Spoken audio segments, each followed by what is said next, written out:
கிறிஸ்துவின் இனிய நாமத்தில் வாழ்த்துக்கள். சங்கீதம் 67 அதிகாரம் 1 2 தேவனே, பூமியில் உம்முடைய வழியும் எல்லா ஜாதிகளுக்குள்ளும் உம்முடைய இரட்சணியமும் விளங்கும்படியாய் தேவரீர் எங்களுக்கு இறங்கி எங்களை ஆசீர்வதித்து உம்முடைய முகத்தை எங்கள் மேல் பிரகாசிக்க பண்ணும் என்று சொல்லி இந்த பகுதி எழுதப்பட்டிருக்கிறதை பார்க்கிறோம். பூமியில் அவருடைய வழியை அறிந்து கொள்ளவும் எல்லா ஜாதிகளும் அவருடைய இரட்சணியத்தை விளங்கி கொள்ளும்படியாகவும் எங்களுக்கு இறங்கி எங்களை ஆசீர்வதித்து உம்முடைய முகத்தை எங்கள் மேல் பிரகாசிக்க பண்ணும் என்று சொல்லி அவர்கள் வழியை அறிவதற்கும் அவர்கள் இரட்சணியத்தை கண்டுகொள்கிறதற்கும் எங்கள் மேல் இரக்கம் பாராட்டும், எங்களை ஆசீர்வதியும், எங்கள் மேல் முகத்தை பிரகாசிக்க பண்ணும் என்று ஜெபிக்கிறார்களே. இதனுடைய காரணம் என்ன?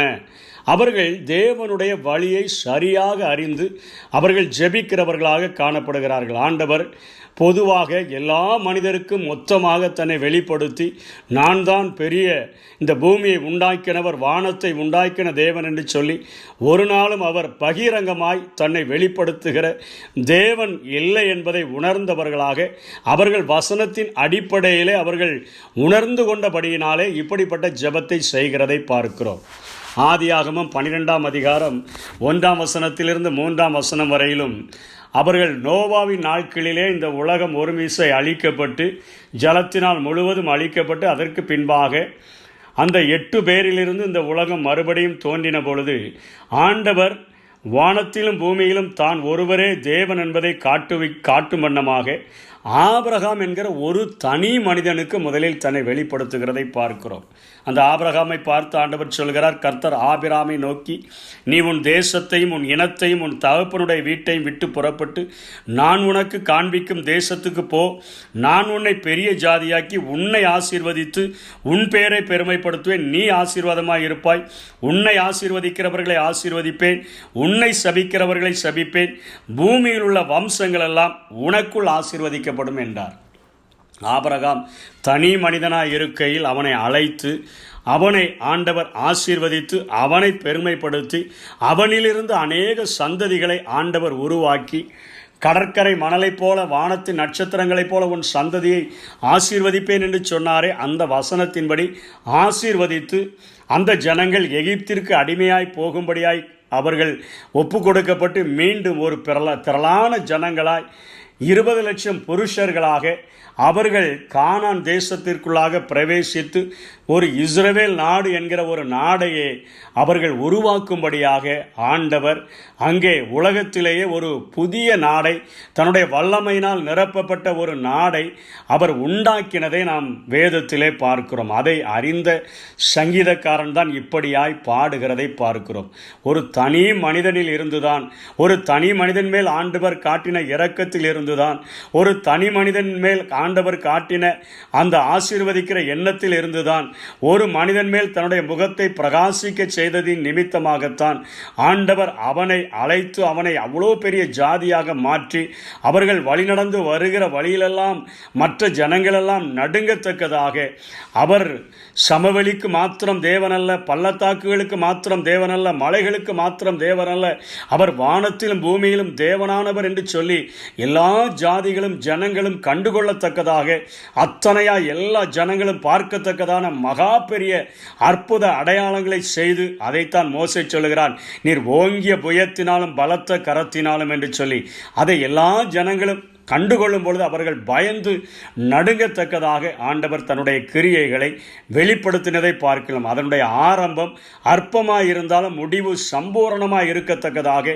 ஒரு ஆபிரகாமில் இருந்து ஒரு இஸ்ரவேல் தேசம் என்கிற ஒரு நாட்டையே ஆண்டவர் உருவாக்கி விட்டதை நாம் பார்க்கிறோம். மோசேயும் இந்த பூமியிலே வாழ்ந்த நாட்களிலே தன்னுடைய ஜனங்களை ஆசீர்வதிக்கும்படியாக இப்படிதான் ஆசீர்வதிக்கிறார். என்னாகமம் 6 அதிகாரம் 24, 25, 26 கர்த்தர் உன்னை ஆசீர்வதித்து உன்னை காக்க கடவர். கர்த்தர் தம்முடைய முகத்தை உன்மேல் பிரகாசிக்க பண்ணி உன்மேல் கிருபையாய் இருக்க கடவர். கர்த்தர் தம்முடைய முகத்தை உன்மேல் பிரசன்னமாக்கி உனக்கு சமாதானம் கட்டளையிட கடவர் என்பதே உன்னை ஆசீர்வதித்து உன்னை காக்க கடவர். தம்முடைய முகத்தை உன்மேல் பிரகாசிக்க பண்ணி உன்மேல் கிருபையாய் இருக்க கடவர். முகத்தை உன்மேல் பிரசன்னமாக்கி உனக்கு சமாதானம் கட்டளையிட கடவர். ஒரு தனி மனிதனின் ஆசீர்வாதம்தான் ஒரு சமுதாயமே கண்டுகொண்டு அவரை பார்த்து மனம் திரும்புகிற அளவிற்கு செய்கிறது என்பதை உணர்ந்தவர்களாகத்தான் அவர்கள் ஜெபிக்கிறார்கள். ஒரு கூட்டமாக ஜெபிக்கிறார்கள். எங்களுக்கு இறங்கி எங்களை ஆசீர்வதித்து எங்கள் மேல் உம்முடைய முகத்தை பிரகாசிக்கப்படும். எங்களுக்கு இறங்கி என்பது ஆண்டவரே, எங்களுடைய மீறுதல்களிலிருந்தும் எங்களுடைய பாவங்களிலிருந்தும் எங்களுக்கு இரக்கம் பாராட்டி எங்களை ரட்சித்து எங்களை நீர் ஆசீர்வதித்து உமது முகத்தை எங்கள் மேல் பிரகாசிக்க பண்ணும் பொழுது, எங்களுடைய முகம் பிரகாசமாக இருந்தால், எங்களுடைய வழிகள் வித்தியாசமானதாக இருந்தது என்று சொன்னால், மற்ற ஜனங்கள் எங்களிடத்தில் வந்து கேட்பார்கள். பூமியிலே இருக்கக்கூடிய ஜனங்களும் ஜாதிகளும் உம்முடைய வழியையும் உம்முடைய இரட்சணியத்தையும் குறித்து எங்களிடத்தில் கேட்கும் பொழுது, அவருடைய வழி இது, இப்படிப்பட்ட பரிசுத்த வழிகளில் நடந்தால் இப்படிப்பட்ட வெற்றியுள்ள வாழ்க்கை, ரட்சிப்பை அவர் தர முடியும், தோல்வியுள்ள உன்னுடைய வாழ்வை வெற்றியுள்ள வாழ்க்கையாய் நாங்கள் மாற்ற முடியும் என்கிற ஒரு சாட்சியை நாங்கள் அவர்களுக்கு சொல்ல முடியும்.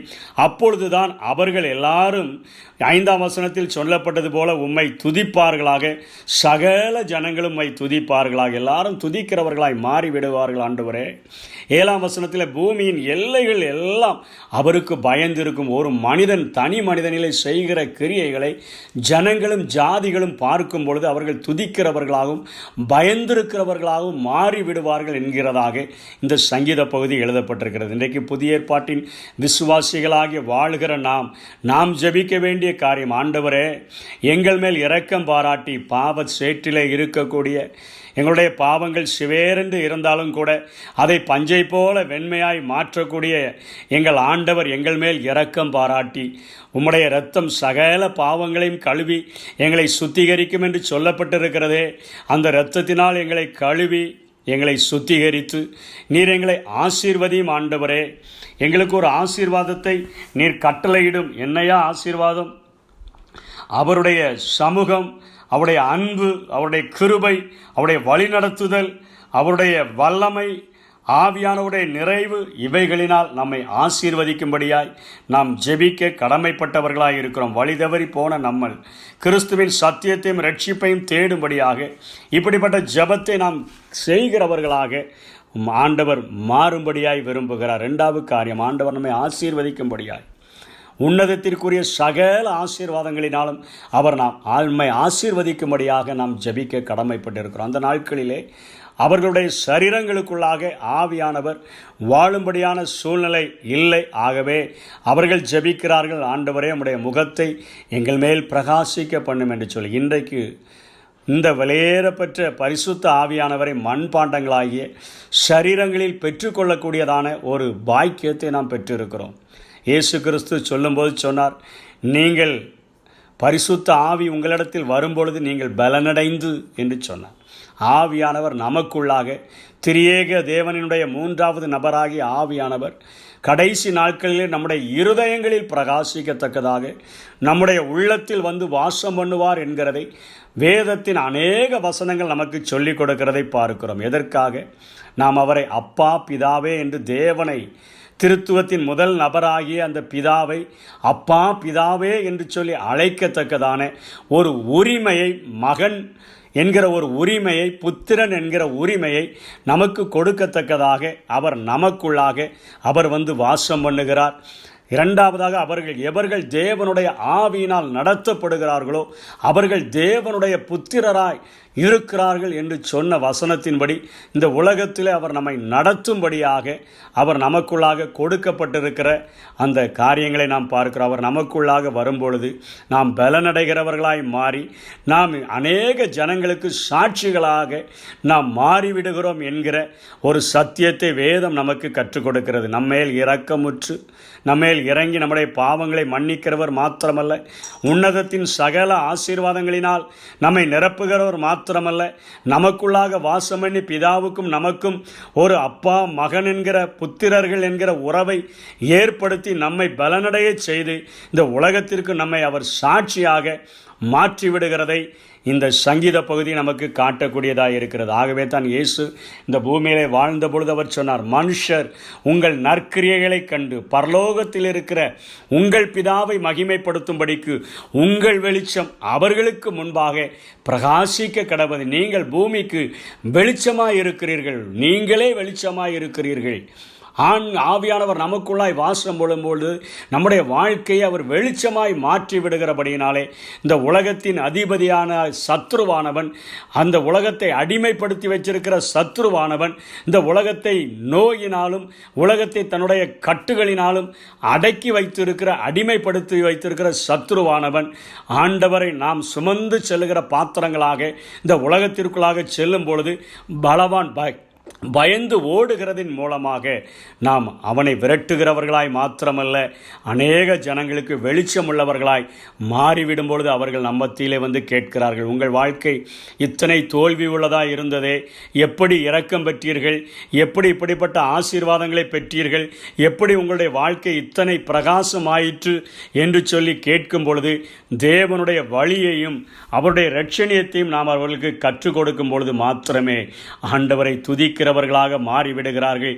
பரிசுத்த தெய்வத்தை குறித்து நாம் அதிகமாய் பேசும் பொழுது அவர்கள் பயந்து அந்த பரிசுத்த வாழ்க்கைக்கு தன்னை அர்ப்பணித்து வாழுகிறவர்களாக மாறிவிடுகிறார்கள்.